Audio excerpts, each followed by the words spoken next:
ખરીદો અને ટેક્સ કોર્પોરેશનને ભરવાનો.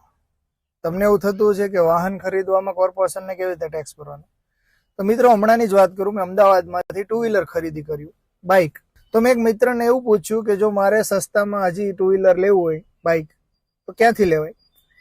તો એમણે મને એવું કીધું કે અમદાવાદના કોઈ નજીકના ગ્રામ્ય વિસ્તારમાંથી તમે ખરીદો તો તમને 2000 રૂપિયા સસ્તું પડશે હજુ. તો મેં એને પૂછ્યું કે આવું કેવી રીતે બને?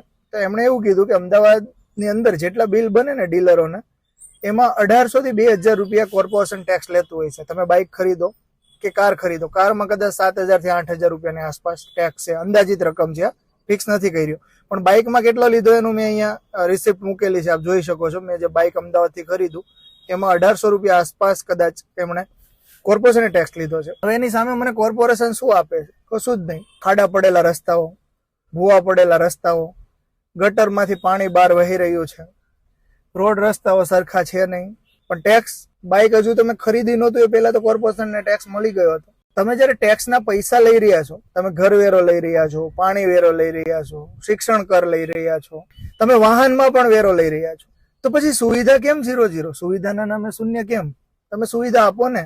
કોર્પોરેશનનું બજેટ 10,000 કરોડ રૂપિયા જેવું બજેટ હોવા પછી પણ રોડ રસ્તાઓ જો પાણીથી ભરેલા હોય, રસ્તાઓ તૂટેલા હોય, તો સુધારો કરવાની જરૂર છે. અને હા, આજે બીજું ન્યૂઝમાં મેં વાંચ્યું કે જે મારો ભાઈબંધ મને કહેતો હતો ને કે તમે નજીકના ગામડામાંથી લઈ લો તો 2000 સસ્તું પડશે તમને, એ હવે નહીં પડે. કેમ કે આજે જ કોર્પોરેશને પેપરમાં લખ્યું છે કે અમદાવાદની 10 કિલોમીટરની નજીકના ગ્રામ્ય વિસ્તારોમાં હવે કોર્પોરેશન બાઇક, 2 વ્હીલર કે કાર ખરીદવા પર પણ ટેક્સ વસૂલ કરશે.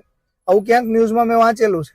તો તમારે ટેક્સના પૈસા જોઈએ છે, પણ સવલતો લોકોને આપવી નથી. સવલત આપો ને.